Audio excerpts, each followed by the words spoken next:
বন্ধুগণ, আমাদের বাড়িতে এবছর অক্ষয় তৃতীয়ার দিন লক্ষ্মী গণেশ ঠাকুরের পুজো হয়েছে।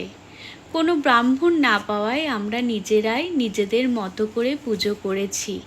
কথায় আছে না, মনে ভক্তি থাকলে যেভাবেই পুজো করা হোক না কেন, ঠাকুর তাতেই সন্তুষ্ট হয়।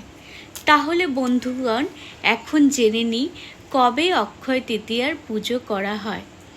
বৈশাখ মাসের শুক্লা পক্ষের তৃতীয়া তিথি হলো অক্ষয় তৃতীয়া।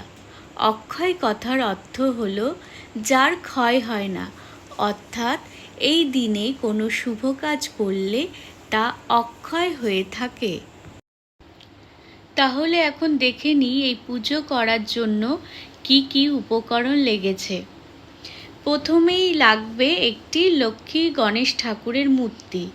তারপর ঘট স্থাপনের জন্য একটি ঘট, আম্রপল্লব, শীষযুক্ত ডাব, চাঁদমালা, ফুল, ধান, দুব্য, বিভিন্ন ধরনের ফল আর নৈবেদ্য। এখন তোমরা দেখতেই পাচ্ছ সব কিছুই ঠাকুরের সামনে সাজিয়ে রেখেছি। এখন তোমরা দেখতেই পাচ্ছ লক্ষ্মী গণেশ ঠাকুরকে বেলফুলের মালা পরানো হয়েছে। আর যত মালা থাকুক না কেন, বেলফুলের মালাতে খুব সুন্দর লাগে। ঘরের ঠাকুরকেও বেলফুলের মালা পরানো হয়েছে।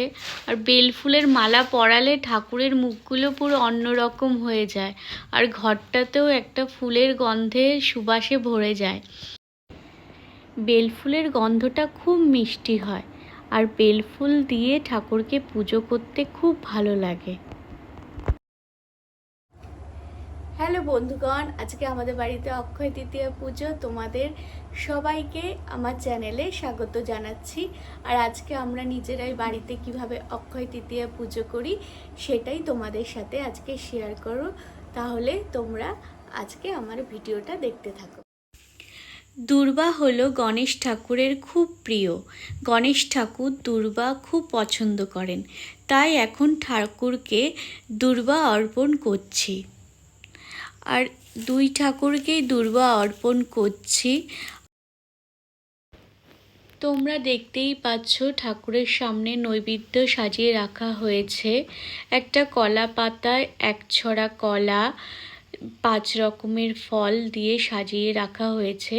তাছাড়া তরমুজ, তারপরে বিভিন্ন রকমের ফল যেমন বেদানা, আম, আঙ্গুর, নারকেল, খেজুর এইসব সাজিয়ে ঠাকুরের সামনে নিবেদন করা হয়েছে। এখন ঠাকুরের পুজো হয়ে গেছে। আমাদের বাড়িতে কিছু গেস্ট নিমন্ত্রিত ছিল, তাদেরকে প্রসাদ দেওয়া হচ্ছে। আমি আর আমার হাজবেন্ড দুজনে মিলে প্রসাদ বেড়ে দিচ্ছি সব গেস্টদের জন্য। এছাড়াও থামস আপ আর সোনপাপড়ির প্যাকেট করানো হয়েছে। তো এই নিয়ে অক্ষয় তৃতীয়া খুব ভালোই হয়েছে। আবার পরের দিন থেকে ব্লগটা আরম্ভ করলাম, কারণ সেই দিন রাতে আমি বাসন মাজতে পারিনি, কারণ আমাদের ঠাকুরের বাসন ছাদে মাজতে হয়। আর যেহেতু অনেকটাই দেরি হয়ে গেছিলো, তার জন্য আর মাজিনি, রেখে দিয়েছিলাম। আজকে সকালে উঠেই বাসন কোসনগুলো মাজতে আরম্ভ করেছি, কারণ ঠাকুরের বাসন মেজে নেওয়া হয়ে গেলে একটা বিরাট বড় কাজ হয়ে গেল। এখন কিছু বাসন মেজে উপুর করে রেখেছি, আরও কিছু বাসন মেজে নিয়ে আসছি। যাই হোক, এখন সব বাসনগুলো একে একে উপুর করে রাখলে তাড়াতাড়ি শুকিয়ে যায়, আর সেইগুলো আবার তুলে রাখতে হবে। আর এইদিকে তোমরা জানো তো যে পেতল কাঁসার বাসন যত চকচকে থাকবে তত সংসারের উন্নতি থাকবে। আর এর জন্যই আমি বাসনগুলো পিতাম্বরী দিয়ে ভালোভাবে চকচক করে মেজে নিয়েছি। যাই হোক, এখন বৃষ্টি নামবে নামবে করছে। যাই হোক, মুষলধারে বৃষ্টি নামতে আরম্ভ করে দিয়েছে। আর এতদিনে এত গরমের পর বৃষ্টিটা যেন সকলের কাছে প্রিয়। বিশেষ করে সবুজ গাছগাছালিদের কাছে তো বৃষ্টি নামলে ওরা তো হেলে দুলে নাচ করছে দেখে মনে হচ্ছে।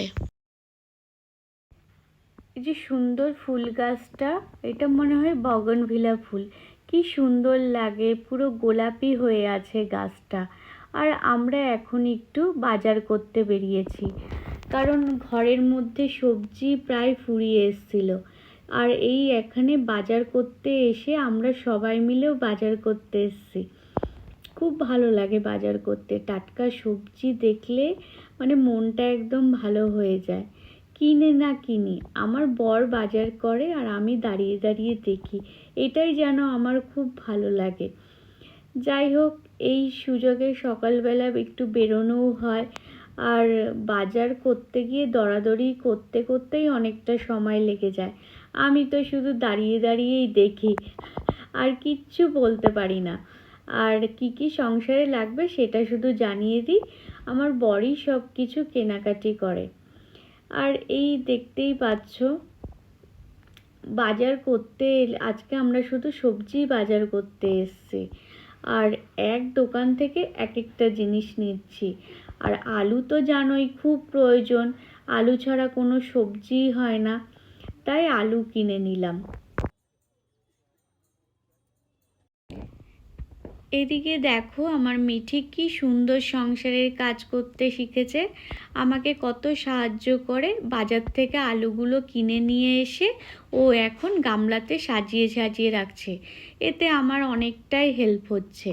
এই কাজগুলো তো আগে আমিই করতাম। যাই হোক, মিঠির এই কাজগুলো করতে খুব ভালো লাগে, আর আমিও ওকে উৎসাহ দিই, কারণ এই করতে করেই তো আস্তে আস্তে ও সব কিছু গুছিয়ে রাখতে শিখবে। আর এইগুলো ওর কাছে খেলা। আর আমার সত্যি কথা বলতে কি, ও এইগুলো নিয়ে থাকলেই আমার ভালো লাগে। আবার অনেকে ভাবতে পারে যে ছোট বাচ্চাকে দিয়ে কাজ করাচ্ছে, কেমন মা। কিন্তু মারাই তো ছোট থেকে সব কিছু শিখিয়ে শিখিয়ে বাচ্চাদের বড় করে তোলে। এই যে সব ও খুব মনোযোগ সহকারে আলুগুলো ব্যাগ থেকে বের করছে। আর যাই হোক, এতে আমিও খুশি, মিঠিও খুশি। মিঠির কিন্তু অনেক খেলনা আছে, ও সেই সব খেলনা ধরেও দেখবে না।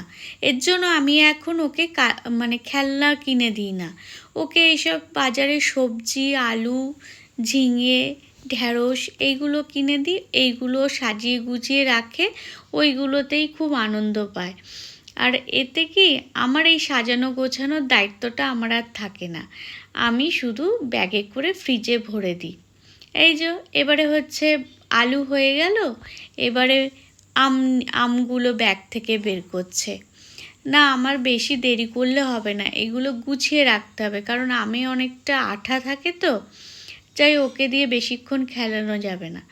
এখন এই ঢ্যাঁড়সগুলোকে বলেছি বালতির জলে ভিজিয়ে ভিজিয়ে রাখতে, তাই ও এখন বালতিতে সব ঢ্যাঁড়সগুলো ভিজিয়ে রাখছে। আর এতে তো খুব খুশি। আর আমি ওকে যাভাবে শিখিয়ে দিই ও সেইভাবেই কাজগুলো করে, কোনো ফেলেও না, নষ্টও করে না।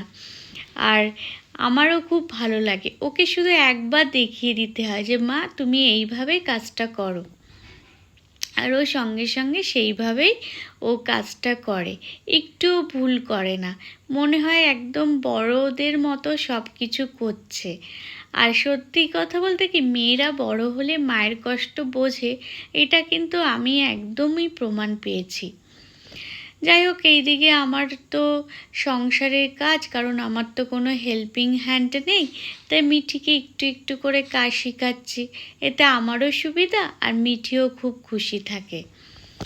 যাই হোক, এখন সবজিগুলো আনা হয়ে গেছে, মেন কাজ হচ্ছে সবজিগুলোকে ফ্রিজে ঢোকানো, কারণ যা গরম পড়েছে, বাইরে রাখলে মানে সবজিগুলো একদমই নষ্ট হয়ে যায়।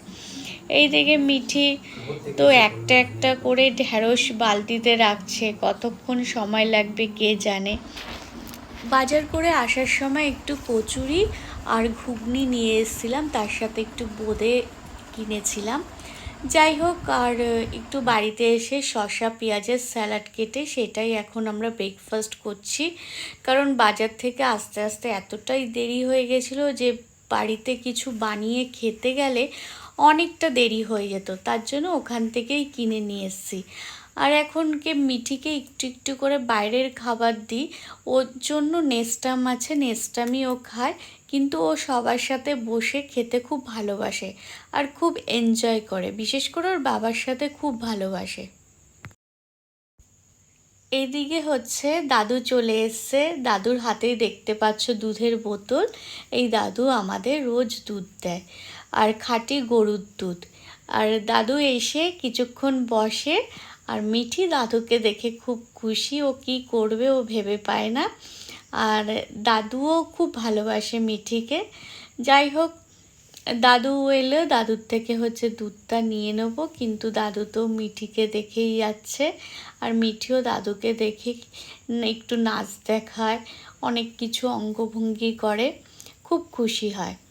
আর এই দাদু রোজ আমাদের বাড়িতে আসে, দুধ দেয়, কোনো রোদ জল বৃষ্টি কোনো দিনও দাদু অফ করে না।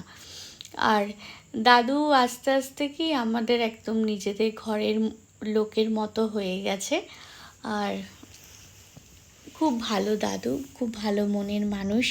অনেক বৃদ্ধ লোক আছে না, বয়স হয়ে গেলে মনে আর কিছু কাজ করতে পারে না, কিন্তু মানুষের মনের জোরটাই আসল, মনের জোরেই মানুষ কিন্তু সব কাজ করতে পারে। হাই ফ্রেন্ড, তোমরা লাইক কমেন্ট সাবস্ক্রাইব করে দিও, তোমাদের অসংখ্য ধন্যবাদ।